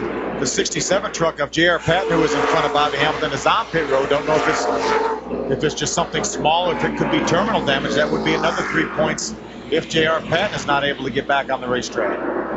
You know, Jack Sprague's truck is on fire right now. He has come from about 5 or 6 truck lengths back to all over the back of Quapo. See a little contact right there? A lot He's of not contact. done yet. Spins him around, and they're both wrecked into the wall. Into the wall. Unbelievable. First and second, Jack Sprague, Travis Quaffle. Quaffle backing down the backstretch. We talked about keeping a cool head, and that to me right there that was nothing but someone just not wanting to be patient. He was all over Quapo, and he decided now's my chance to make contact. They got hooked, and they're both in the wall. I went under him. Chad, we got 27 laps to go. That wasn't that necessary to make that move the way he did. He got underneath him, got into him, didn't turn him loose. Not when your truck is as good as Sprague's was. I mean, a little contact. Let's take a look at what happened here. You see Travis leads down going into turn number 1. There's Jack on the inside, right behind him. Travis slid the left front tire a little bit. Jack makes some contact, makes some more contact, gets him completely sideways, make more contact. You know, I wouldn't be surprised if, that doesn't look like something a Sprague would do at this point in the race. I wouldn't be surprised if he's having some brake problems right there. His pedal went down to the floor and he couldn't get the thing slowed down. Well, you don't hit the brakes off the quarter, Jack. I'm trying to give him a little benefit of the doubt here.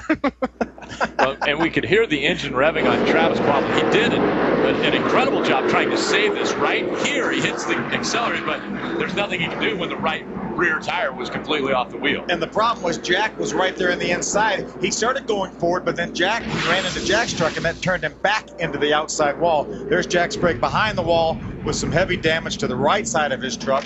That's going to let Jamie McMurray inherit the lead, and Dennis Setzer is in second. Jamie McMurray looking for his first victory in the NASCAR Craftsman Truck Series, driving the Team ASE CarQuest Dodge number 2. And there are enough laps left that if these 2 trucks don't come back out onto the track, which I would imagine at least Travis Quaffle will be able to come back out. But if these 2 trucks wouldn't come back, Bobby Hamilton would get those positions. Yeah, that would be 6 more points for Bobby Hamilton. But those 2 trucks right there, when Dennis Setzer went by him, that was 10 points. You get more points at the top. Wendy. Travis Quaffle pulled it into the Cup garage. They got the radiator, the brakes. They decided just to pull it behind the wall and pull the crash car out.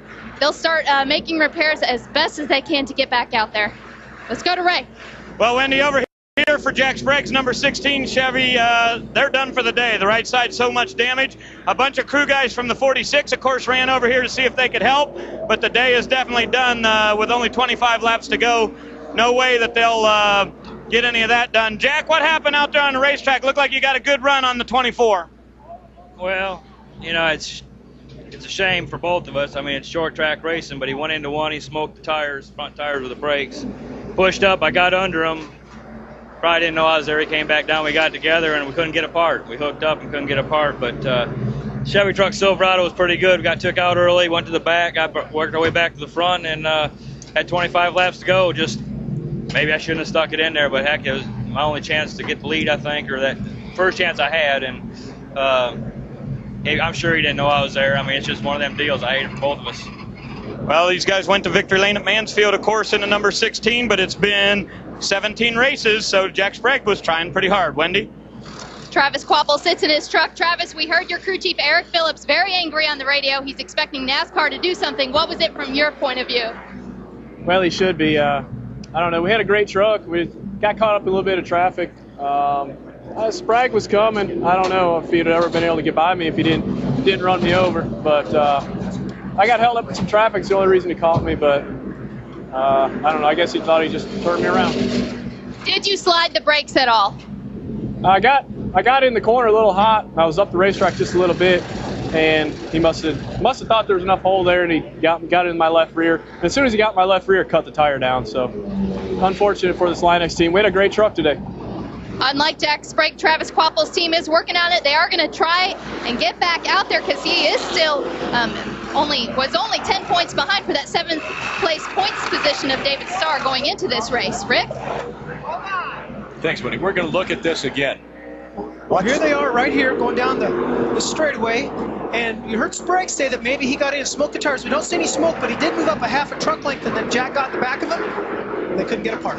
What happened when Jack got beside him after he made contact, he wasn't trying to keep into Travis. He was just trying to drive on by. When Travis jumped in the throttle to try to keep it out of the outside wall, that's when he made some contact with Jack Sprague. Jack wasn't continuing to stay against him. He was completely to the inside of him, and then Travis came down the hill a little bit as he was trying to straighten it out and make contact. The 46 team we heard came over to try to help out Jack Sprague. That would mean 3 more points for Dennis Setzer if Sprague was able to stay on the track. Why turn off the engine when you can just turn off the blade?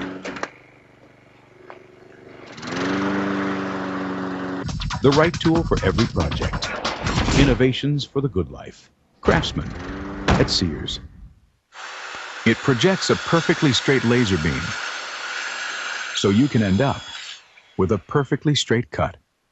The right tool for every project. Innovations for the good life. Craftsman at Sears. Tonight on Speed, the Star Mazda Series from Phoenix. Michael McDowell goes for a dominating win number 7, and this time on his home turf. The Star Mazda Series Phoenix. Tonight, 11:30 Eastern, only on Speed. This October on HDNet, quality sports and entertainment, the best original programming, stunning news and documentaries, and exclusives you won't find anywhere else. Broadcast in 5.1 Dolby Digital Surround and the stunning clarity of 1080i high definition. This is HDNet, television like you've never seen before.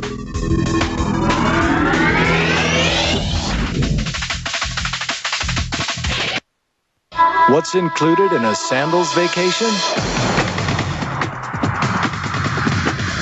Everything. So for the ultimate all-inclusive for 2, there's only one name. Sandals, voted world's best for a decade. What the world needs now is love. Sweet love for everyone. Book now for great savings. Call your travel agent or 1-800-SANDALS. There's a new sheriff in town, and his name is Dennis Setzer.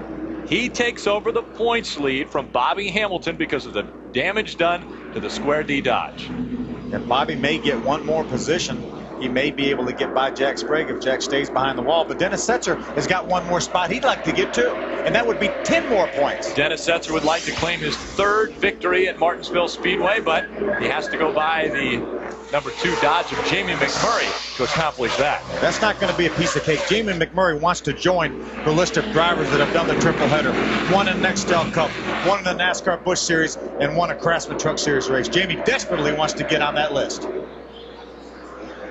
And now the 2 trucks have separated themselves from the lap traffic. Bobby Labonte in the 47 is 3rd, and that is a teammate to Dennis Setzer, so that can only help him. Problems in the backstretch. Terry Cook gets spun around and into the back of him. That is the 13 of Andy Houston.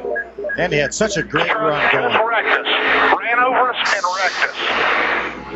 That was his spotter for Keith. For that was Keith Barnwell, the spotter for right Terry Cook.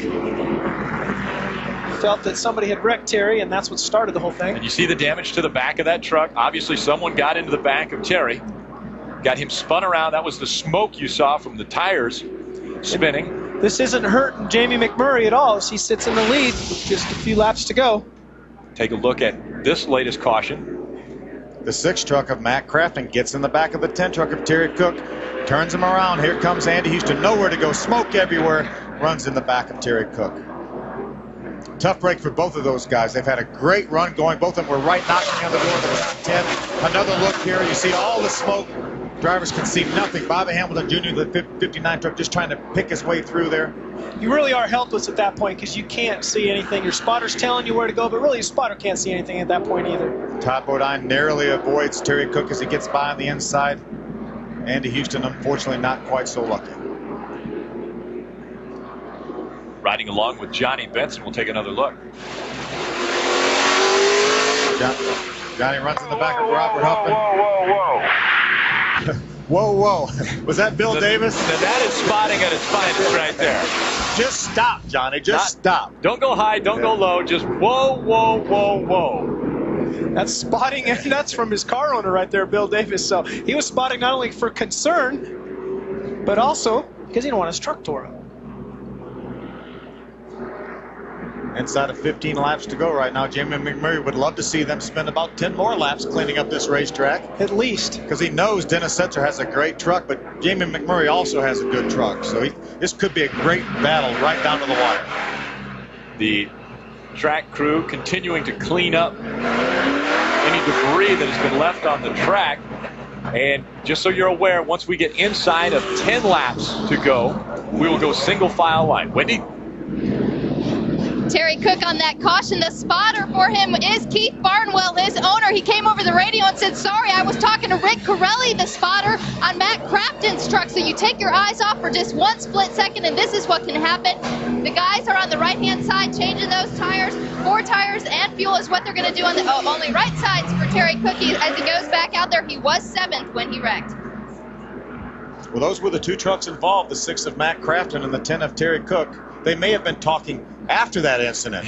Yeah, I'm sure it wasn't real friendly either. Some communication going on. Ray? Guys, I really, we got a lot to talk about in the next couple of weeks about teammates, but let me tell you about 46 and 47. If Dennis Setzer is able to move on Jamie McMurray and get his nose inside, they have told Bobby Labonte, get your bumper right on the back of the 47, because we are on the 46. We need you to come through with us to get a position. We need to take that position away from the 2 and insulate points here. Let's try to push everybody back as far as we can. Now, as we go to these next couple of races, the big question is, how many teams will each of these guys bring each week? That's what I wonder. You remember last year we went to Homestead, Ultra Motorsports brought 5 trucks. Will these teams start bringing more and more trucks to try to pad their points? Good shot at Danny Gill looking on. He wonders if his strategy worked, his 2 pit stop strategy worked. He got bit here last year by pitting 1 time. John Wood was able to get by him with a 2-stop strategy. Danny made a 2-stop strategy here. Jimmy McMurray, I think, has only had a 1-stop strategy. So we're going to see which one works. We're going to restart this race with 11 laps to go, which means that it's just outside the single file restart rule. It's going to be real important for Dennis Setzer to clear the 14 truck of Rick Crawford on the restart so that he can have a clear shot at Jamie McMurray.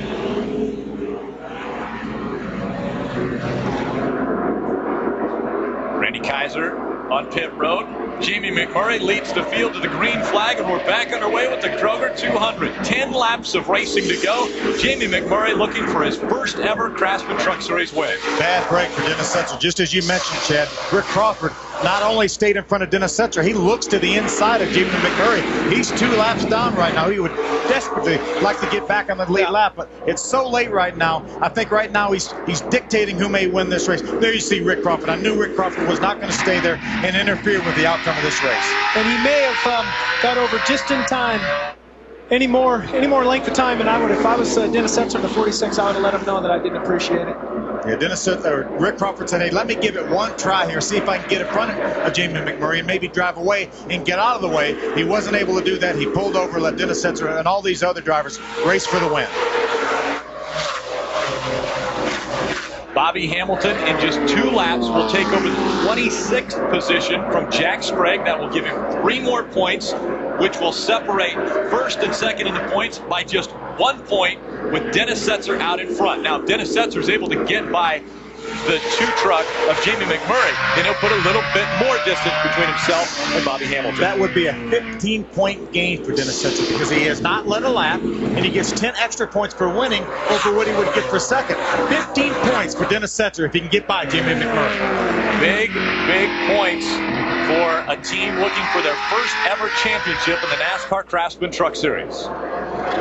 But Jamie McMurray is looking for a win. That 2 truck has never gone a season in the Craftsman Truck Series without winning a race. And right now, Jamie McMurray wants to keep that trend going, winning a race. I wonder if they went down right now and talked to Jamie if he'd move over and let him win. I think not on that. Right. How many times has somebody said, Chad, you're leading this race, but we got a guy behind you that really like to win. Could you? Yeah, and he's a nice guy. Do you think you can move out? He never did it for me, I'll tell you that. Well, will Dennis Setzer move him out of the way? That's the thing. If he can catch him, that's what he has to do. Just give him a nice little move, nice little bump. Don't want to spin him out, but just give him a nice little bump and get him out of the way. I'm not sure he's going to be able to catch him, though. Jamie McMurray's running great. He was the fastest truck on the racetrack that last lap. Todd Bodine holding on to 7th, just in front of Carl Edwards, another truck that's involved in our championship battle. Carl Edwards currently 122 points out of the top spot, now being held by Dennis Setzer in the points lead.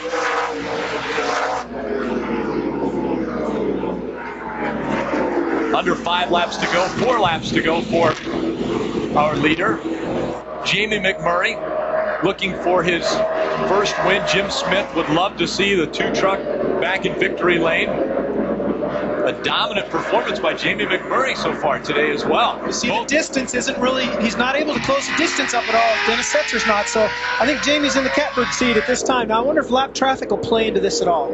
Well, this is going to be a victory for Dennis Setzer of sorts. He's going to gain the points lead back. He came in this race 79 points behind. He's going to regain the points lead that he lost about 8 or 9 races ago. So Dennis Setzer is not going to be too terribly disappointed with this second place finish.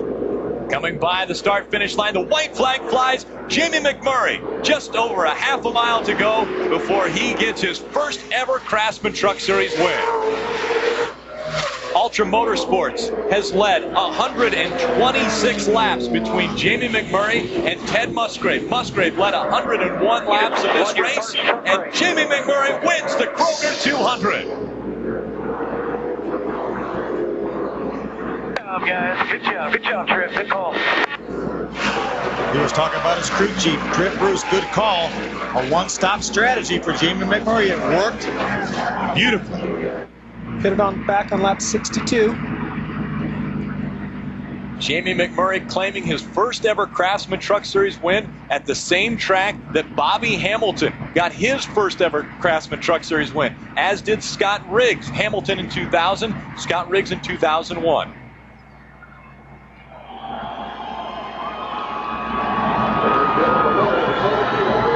The crowd on their feet. Jamie McMurray stops the team ASC CarQuest Dodge on the start-finish line. Awesome job.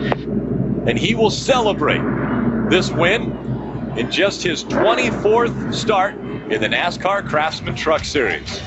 Jamie McMurray's father coming out saying, congratulations, you've joined an elite group. We'll be back with more. Everybody has a project. For Chris Sheldon, it's the 151-foot Lady Liberty. For A.J. Foyt, it's a 750-horsepower V8 engine. For Bob Vila, it's a 180-year-old Federal-style home. And for Joe Eller, it's a birdhouse. Craftsman has the right tool for every project. America's #1 tool brand at America's Best. Series post-race show is presented by Craftsman. Let's go down to victory lane and Wendy Norris. Jamie McMurray climbs out of the 2 truck for his first ever Truck Series victory. Jamie Mack getting splashed by his team, the 33rd win for Ultra Motorsports. as he gets congratulated by owner Jim Smith. This is only his 3rd start in the Truck Series this year, his 24th career start. Jamie, you have now won in all 3 series. That's pretty cool. Yeah, very, very exciting. We knew we had a good truck last night, and Tripp and I had just a strategy to pit as soon as we could and just stay out. Tires just don't seem to fall off like they did in the past, so really good truck. Now, you were complaining that your pedal was a little squishy. Were you having any brake problems? Yeah, you know, through one of those runs, the pedal just kept going to the floor, and we struggled last night with brake problems. They changed all the master cylinders and everything, but just never, I don't know what happened. Just couldn't get the brakes quite right, but really good day. Team ASC, CarQuest gave me a good opportunity. Jim Smith, and I tell you, Jim just leaned his head in the truck and said one of his good friends, Mark Collins, passed away. So I'd like to dedicate this one to you, Mark. Now, at the beginning of the race, we mentioned that it might be only single groove racing. How was the groove out there during the race? You obviously were able to get through from the 18th starting spot. Yeah, I mean, we were fortunate. They wrecked a lot in front of us. And, you know, really to pass a guy, you kind of had to root him up out of the way. And it's not probably as good a racing as what we had in the past here at Martinsville. But I think in a year or two, just like anywhere else, it's going to get better. So tough to pass, but at the same time, you can if you need to. Jamie Mack with his first ever Truck Series victory. Let's check in with Ray Dunlap. Well, thank you, Wendy. It is Dennis Setzer's 15th second place finish, and I know you wanted another victory here at Martinsville, but guess what? You got the point lead. That's pretty good right there. You know, our little Silverado was pretty good all day. We just chased those guys from behind a couple times. We had to come in and make an adjustment earlier. I started the race just a little bit off, and you know, Danny and these guys made some great stops, made some great adjustments. Jamie pitted much earlier than your last pit stop. Are you surprised he was able to hold you off with those old tires? No, it seemed like the tires aren't that big a factor unless you're a little bit off on the chassis. The first run, I was way off on the chassis the first 40 laps right there. They made the adjustments. We were ready to go at the end, but we were just as good as he was, but couldn't beat him at the end. Okay, congratulations getting the point lead back. Dennis Setzer finishes second here at Martinsville. As we talked earlier, Jamie McMurray joins the list of people that have won in all 3 major divisions of NASCAR. A great group of drivers there. See, Bobby Hamilton's on that list. Jimmy Spencer, Ken Schrader, Mark Martin, Greg Biffle, Kevin Harvick. Just 8 drivers in the history of NASCAR to win in all 3 series. Very impressive performance by Jamie McMurray. Speed Channel's coverage of the NASCAR Craftsman Truck Series post-race show is brought to you by Craftsman, the official tools of NASCAR and the NHRA.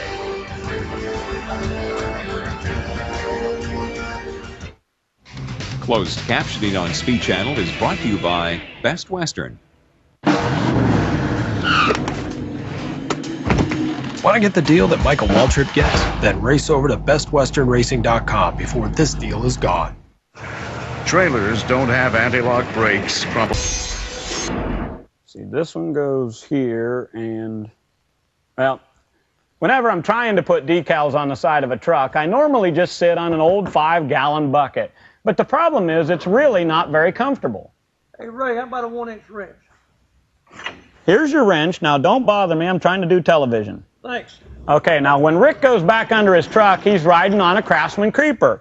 And here's a Craftsman Creeper that would do just what he needs, but it also does a lot more. Because check it out. It folds into a perfect seat. So I can use this and say goodbye to my old 5-gallon bucket. This gets me anywhere I want to go on the top side of the truck or underneath. It's 2 tools in 1.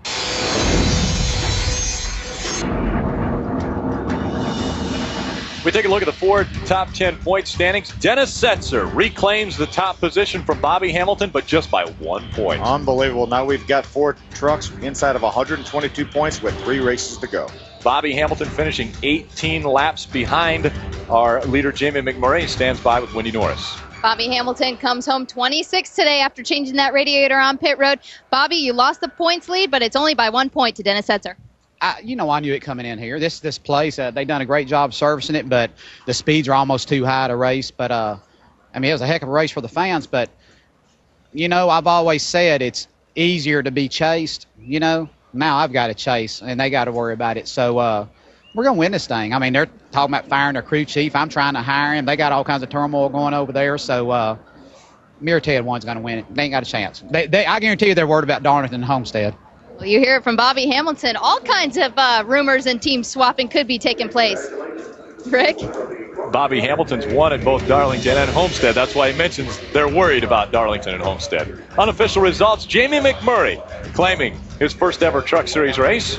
Great 3rd place finish for Bobby Labonte in his 2nd ever truck race. First time in 8 years in a truck. Also in this points battle, Ted Musgrave and Carl Edwards. Top 10 finishes for both of those drivers. Our friend Johnny Benson comes home 11th, and we saw Terry Cook get spun out there right at the end, still comes home with the 13th place finish. Bill Lester soldiered on to a lead lap finish after having that hard crash last week at Texas. Good run for him. 14 trucks remained on the lead lap at the end of this race. Bobby Hamilton finishing in 26th. See some of the trucks that were involved in an accident. Mike Skinner was involved in an accident. Our next truck race will be 2 weeks from today. We'll be in Phoenix, Arizona. November 5th, the date for that race. That is on a Friday. That's Friday, November 5th, Phoenix International Raceway. This is our 4th first-time winner today. Jamie McMurray jumping into the same ranks as Chad Chaffin, Shane Meal, and Todd Bodine. And so Jamie McMurray takes away the top spot from a Toyota for the first time in 3 weeks. Well, we wondered if we could have a point swing, and we sure did. We came in here. Bobby Hamilton came in with a 79-point lead. Leads 1 point behind. Between the 4 drivers battling for the championship, they're separated by 122 points. And in any given race, you can make up 135 points. So the championship battle is underway. We'll be back with more in 2 weeks.